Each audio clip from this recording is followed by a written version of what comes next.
दोस्तों नमस्कार। Colonel Ajay, CEO Ajay astro money group first global astro finance digital channel से आपसे मुखातिब होता हूं। आज 15 जुलाई सन 2023 रविवार।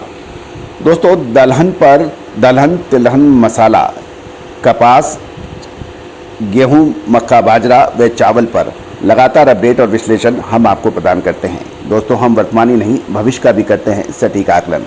आपको याद होगा हम लगातार आपको दलहन के अंदर तुअर के और उड़द के ऊपर लगातार अपडेट दे रहे हैं और उसकी बिजाई के समाचार आपको लगातार अपडेट कर रहे हैं।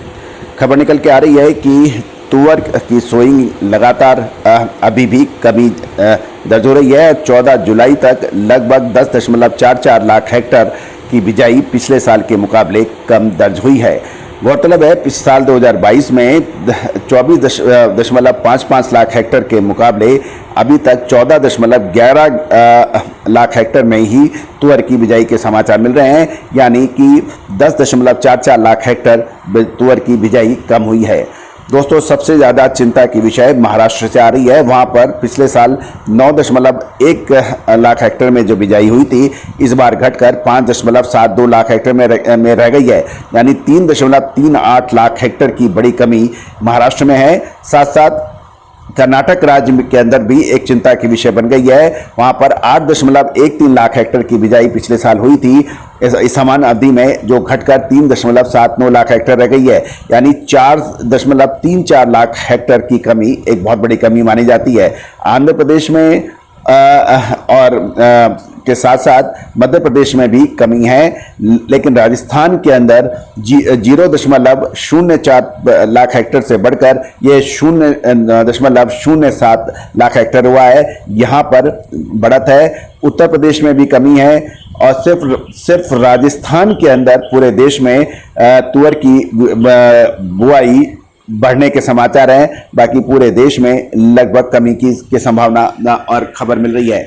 ये एक बहुत महत्वपूर्ण फसल है। दोस्तों तुअर के यदि हम इंपोर्ट की बात करें, उसके भी आंकड़े हम आप तक प्रस्तुत कर रहे हैं। यदि हम एक महत्वपूर्ण खबर आपसे हमने अपने एपिसोड्स में जाहिर की थी कि भारत में निर्यात के लिए ऑस्ट्रेलिया एवं ब्राजील में तुअर की खेती की योजना बनाई जा रही है। ऑस्ट्रेलिया और ब्राजील भारत से MOU करने को तैयार है और तुअर का सप्लाई देने को तैयार है। गौरतलब है कि म्यांमार और अफ्रीकी देशों से तुअर का आयात होता है। यदि हम जून महीने में देखें तो 25,000 टन से कुछ अधिक तुअर का आयात होने का अनुमान लगाया जा रहा है। दलहन की फसलों में ये दोनों जो फसल है ये लगातार पिछड़ रही हैं। दोस्तों यदि हम तुअर का आयात देखें साल 2019-20 में तो ये 4,49,777 मैट्रिक टन का था, और यदि हम साल 2020-21 का देखें तो ये 4,42,623 मैट्रिक टन का था। और यदि हम और इसके बाद में लगातार तुअर का आयात बढ़ता जा रहा है। साल 2021-22 के अंदर ये बढ़कर 8,40,463 मैट्रिक टन हुआ और साल 2022-23 में ये 8,95,086 मैट्रिक टन का हुआ है। तो दोस्तों यदि हम साल 2023-24 की देखें तो अप्रैल, मई और जून के जो अभी तक आंकड़े आए हैं, और वह उसमें अप्रैल में 83,149 और मई के अंदर 38,288 मैट्रिक टन की इंपोर्ट की खबर है। जून के अंदर जो एक आंकड़े अभी तक जो आए हैं वो आगे बढ़ भी सकते हैं, वो 25,370 है। तो कुल मिलाकर अप्रैल, मई और जून के जो अभी तक के आंकड़े हैं 1,46,806 मैट्रिक टन तुअर के आयात की खबर है। यदि हम इसको पिछले साल से कंपेयर कर लें साल 2022-23 में तो मात्र 76,806 मैट्रिक टन था, जो इस साल बढ़कर 1,46,806 मैट्रिक टन हुआ है। और यदि हम और एक साल पीछे चले जाएं अप्रैल 21 में तो ये मात्र 38,503 मैट्रिक टन था।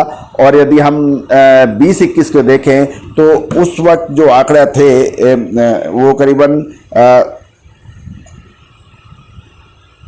69,999 मैट्रिक टन था। और यदि 20 में देखें तो ये करीबन 1,08,303 मैट्रिक टन था। यानी साल 2019-20 के बाद अब साल 2023 में 1 लाख मैट्रिक टन से अधिक की इंपोर्ट अप्रैल, मई और जून में किया है। तो इस साल तो तुअर की जबरदस्त इंपोर्ट भारत सरकार ने की है, जो करीबन 1,86,806 मैट्रिक टन है। तो गौरतलब है कि ये आंकड़े और भी बढ़ सकते हैं, क्योंकि यदि बिजाई पूरी नहीं ढंग से हो पाई और इससे पिछड़ी, तो तुअर के दामों पर कंट्रोल रखने के लिए इसका आयात करना पड़ सकता है। सप्ताह के दौरान 7 जुलाई से 13 जुलाई के बीच तुअर के भावों में कोई बहुत बड़ा परिवर्तन नहीं देखा गया। यदि हम महाराष्ट्र की बात करें तो मारुति क्वालिटी के जो भाव है लातूर के अंदर 10,300 से जो सोमवार को थे वो बढ़कर 10,400 रहे फ्राइडे को, और बीच में ये 11,040 या 11,050 के भाव भी देखे गए थे, लेकिन 10,400 के ऊपर ये देखे गए। दिल्ली के अंदर लेमन क्वालिटी के भाव 10,200 थे और ये बीच में लगभग 10,100 के आसपास के ये भाव चलते रहे, लेकिन फ्राइडे को 10,150 पे बंद हुए। महाराष्ट्र के अंदर अकोला के अंदर 10,600 के भाव थे, ये 10-20-50 रुपये ऊपर नीचे चले और 10,650 पे ही 10,600 से बढ़कर 50 रुपये बढ़कर ये 10,650 पे बढ़े। महाराष्ट्र के अंदर मुंबई लेमन के अंदर 9,950 पे ये खुले थे और ये 9,900 पे नीचे गए, 9,800 तक नीचे गए, लेकिन बंद ये 9,850 पे हुए। तो कुल मिला के तुअर के भाव लगभग स्थिर चल रहे हैं, लेकिन जैसे जैसे बिजाई के समाचार आते जाएंगे उस तुअर के अंदर मजबूती की संभावना बनेगी। जब तक महाराष्ट्र और कर्नाटक के अंदर पर्याप्त बरसात नहीं होगी तो तुअर के ऊपर विशेष ध्यान रखना आवश्यक होगा।